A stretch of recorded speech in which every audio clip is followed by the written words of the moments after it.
ഒരു തവണ കഴിച്ചാൽ വീണ്ടും വീണ്ടും കഴിക്കാൻ തോന്നുന്ന ഒരു ഐറ്റമാണ് കേട്ടോ ഇന്ന് ഷെയർ ചെയ്യുന്നത്. എരിവും പുളിയും മധുരവും ഒക്കെ ഉള്ള ഒരു ഐറ്റമാണ്.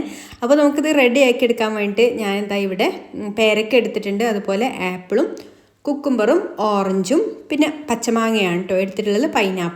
പൈനാപ്പിളും പേരയ്ക്കും ഇതിലേക്ക് മസ്റ്റാണ് കേട്ടോ. പിന്നെ ബാക്കിയുള്ളതൊക്കെ നമ്മൾ ഇഷ്ടത്തിനനുസരിച്ചിട്ടുള്ള ഫ്രൂട്ട്സുകളോ അതുപോലെ കുക്കുംബർ, ക്യാരറ്റ് അതുപോലെയുള്ള വെജിറ്റബിൾസ് ഒക്കെ ചേർത്ത് കൊടുക്കാം.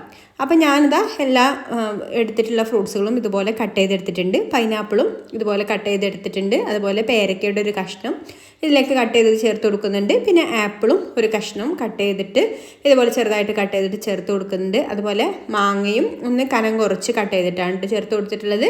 പിന്നെ കുക്കുംബറും ഒന്ന് വട്ടത്തിൽ അരിഞ്ഞെടുത്തിട്ടുണ്ട്. ഇനി ഇതാ ഇതിലേക്ക് ഓറഞ്ചാണ് കേട്ടോ, ഓറഞ്ചും ഇതുപോലെ ചേർത്ത് കൊടുത്തിട്ടുണ്ട്. ഇനി ഇതിലേക്ക് ഒരു മസാല റെഡിയാക്കി എടുക്കണം. അപ്പോൾ അതിനായിട്ട് മിക്സിയുടെ ജാറിലേക്ക് ഒരു 3-4 ഈത്തപ്പഴം ഇട്ട് കൊടുക്കാം. നമ്മൾ എത്രയാണോ ഈ ഒരു വെജിറ്റബിൾസോ ഫ്രൂട്ട്സൊക്കെ എടുക്കുന്നത് അതിൻ്റെ ഒരു അളവിനനുസരിച്ചിട്ട് എടുത്താൽ മതി കേട്ടോ.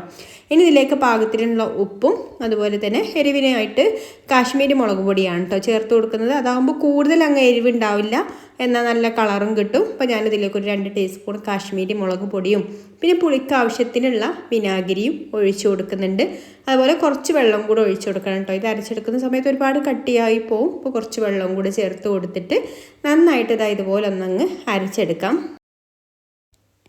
എന്നിട്ട് നമ്മൾ കട്ട് ചെയ്ത് വെച്ചിട്ടുള്ള ഈ ഒരു ഫ്രൂട്ട്സിലേക്ക് ചേർത്ത് കൊടുത്തിട്ട് മിക്സ് ചെയ്ത് കൊടുക്കാം. കൈകൊണ്ട് തന്നെ മിക്സ് ചെയ്ത് കൊടുക്കണം കേട്ടോ, എന്നാലേ ഉള്ളൂ ഇത് എല്ലാ ഭാഗത്തും എത്തുള്ളൂ. അപ്പോൾ ഇതുപോലെ നന്നായിട്ട് അങ്ങ് മിക്സ് ചെയ്ത് കൊടുത്തിട്ട് ഒന്ന് കഴിച്ച് നോക്കൂ, അടിപൊളി ടേസ്റ്റാണ്. അപ്പോൾ നമ്മൾ ഒരു തവണ ഉണ്ടാക്കിയാൽ വീണ്ടും വീണ്ടും ഉണ്ടാക്കാൻ തോന്നും കേട്ടോ. അപ്പോൾ നമ്മൾ എരിവുള്ള മുളക് പൊടിയൊക്കെ ആണെങ്കിൽ നമുക്ക് എത്രത്തോളമാണ് എരിവ് വേണ്ടത് അതിനനുസരിച്ചിട്ട് ചേർത്താൽ മതി കേട്ടോ. ഇതിപ്പോൾ ഇത്രയും നല്ല കളർ കിട്ടിയിട്ടുള്ളത് നമ്മൾ കാശ്മീരി മുളക് പൊടി യൂസ് ചെയ്തത് കൊണ്ടാണ്, അല്ലാതെ ഇതിന് ഒരു എരിവും ഇല്ല കേട്ടോ. ഈ ഒരു ഈന്തപ്പഴത്തിൻ്റെ മധുരവും വിനാഗിരിയുടെ പുളിയും എരിവും പുളിയും മധുരമൊക്കെ ഇഷ്ടമുള്ളവർക്ക് എന്തായാലും ഇത് ഇഷ്ടമാവും.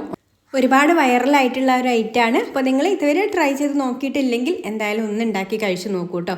അപ്പോൾ ഇഷ്ടമായിട്ടുണ്ടെങ്കിൽ ലൈക്ക് ചെയ്യാനും ഷെയർ ചെയ്യാനും ചാനലൊന്ന് സബ്സ്ക്രൈബ് ചെയ്യാനും ഫേസ്ബുക്കിലാണ് കാണുന്നതെന്നുണ്ടെങ്കിൽ പേജ് ഒന്ന് ഫോളോ ചെയ്ത് സപ്പോർട്ട് ചെയ്യാനും കൂടി മറക്കല്ലേ. അപ്പോൾ ഇനി മറ്റൊരു നല്ല റെസിപ്പിയുമായിട്ട് അടുത്ത വീഡിയോയിൽ കാണാം. താങ്ക്